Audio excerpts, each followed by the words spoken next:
Oi, gente, tudo bem? Já tem um tempo que eu não apareço aqui no canal, né? E dessa vez eu voltei, né, depois de um longo tempo. E esse primeiro momento nem é para falar sobre assistência social, mas para poder conversar com vocês, justamente pelo motivo que me fez sumir um pouquinho aqui das redes sociais, tanto aqui no YouTube quanto no Instagram. Então, né, eu passei por um processo de saúde e precisei me ausentar das redes sociais, do meu exercício de trabalho também. Foi um processo que eu ainda estou passando, ainda estou vivenciando, mas já na fase de recuperação. E o que foi que eu vivenciei? Então, minha gente, eu tinha, na verdade, um mioma uterino e como foi esse processo de descoberta desse mioma, né, de tratamento para esse mioma. Então, o meu objetivo aqui é falar sobre isso com vocês, dar a minha experiência de como é que foi, tanto biologicamente quanto também psicologicamente, né, de como eu me senti diante de todo esse processo. Então, veja só, né, a minha história com mioma começou lá em 2017, né, estamos em 2022. E aí eu descobri que tinha, né, uma consulta de rotina, descobri que tinha um mioma de 2 centímetros. E aí fiz esse acompanhamento, né, com a médica e a cada período de tempo esse mioma crescia, mas era só um pouquinho, né? Pelo momento que eu estava, pelo tamanho que estava, o recomendado era apenas aguardar, né? E se crescesse muito, é que se veria o que fazer.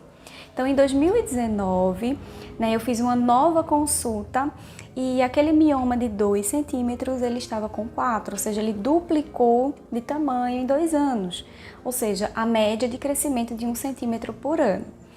Né, nesse momento eu já não estava, já foi com outro médico, já não estava na cidade em que eu morava em 2017 e essa nova médica também disse que ia só ficar observando o mesmo procedimento de acompanhamento. Né? E você descobrir que tem um mioma quando é muito pequenininho assim, claro que dá uma preocupação, né? Você fica se questionando o que é que pode acontecer, né? Para quem não sabe, o mioma é um tipo de tumor do próprio útero, mas na maioria dos casos é um tumor benigno, né? Então vem aquela preocupação, mas até então, né, isso não afetava nem modificava a minha vida, o meu dia a dia, a minha rotina, enfim, nada disso. Então, chegou a pandemia em 2020, e nesse ano de 2020 eu não consegui de forma nenhuma ir à ginecologista, por todas aquelas questões, né, que a gente estava vivenciando, de medo de contaminação, e também de tudo estar fechado. Então, 2020 foi um ano nessa parte que eu não pude ir para a ginecologista, não acompanhei esse mioma. Em 2021, eu retorno à ginecologista, porém, né, naquela ultrassom que é solicitado, foi visto que o mioma estava maior do que em 2019. Aquele mioma de 4 centímetros e pouquinho, ele já estava com 9, ou seja, em 2 anos, novamente, 1 ano e pouco, 2 anos, ele não somente duplicou, como duplicou e aumentou um pouquinho mais do que isso, ele mais do que duplicou. Então aí foi a hora em que começou a preocupação, né? É uma experiência que só de me lembrar é algo muito forte ainda para mim, porque foi a partir desse momento que foi iniciado toda uma saga muito dolorosa, que as mulheres que vivenciam processos de mioma ou qualquer coisa que envolva essa questão ginecológica, que mexe com o útero, com os ovários, elas podem sentir também. Não sei a experiência de vocês ou de quem já passou por isso, mas a minha foi extremamente dolorosa, física e mentalmente e sentimentalmente. Então, um ponto muito importante nesse momento foi a forma como a médica que estava me acompanhando me tratou. Foi assim uma experiência de descaso, sabe? De chegar e dizer assim, você só tem tal e tais opções. Se você operar, né, nesse estágio que você está, seu útero já está com um volume, né, uterino de aproximadamente uma gestação de 5 meses. Então, se você opera, corre um risco muito grande de ser uma histerectomia. Então, no meu caso, que ainda não tenho filhos, isso foi muito forte para mim.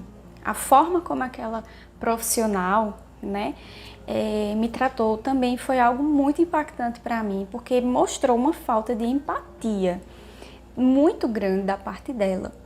E foi isso, né? Me indicou médicos somente em São Paulo e Rio de Janeiro. Eu moro em Pernambuco e pronto, né? E deixou o caso, me deixou pra lá e deu tchau e pronto.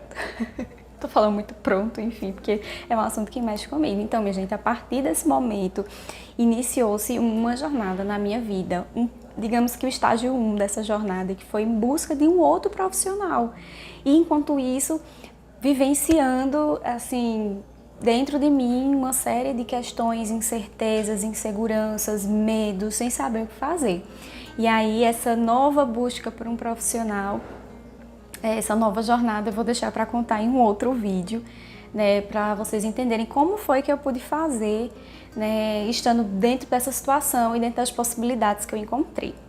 Então, esse foi o primeiro vídeo em que eu estou procurando explicar um pouquinho para vocês por conta a questão do meu afastamento aqui das redes sociais, da minha questão de trabalho. É um vídeo que foge do foco do canal, mas eu achei que fazia sentido ele estar aqui, né? Porque faz parte da minha vida, afetou também a minha área profissional, querendo ou não, o meu exercício profissional, né? Então, ficaria muito estranho ficar essa lacuna. Então, eu espero que vocês, né, gostem do vídeo. Se alguém já passou por algo semelhante, comenta aqui, né? Então, esperem os próximos que virão. Até mais!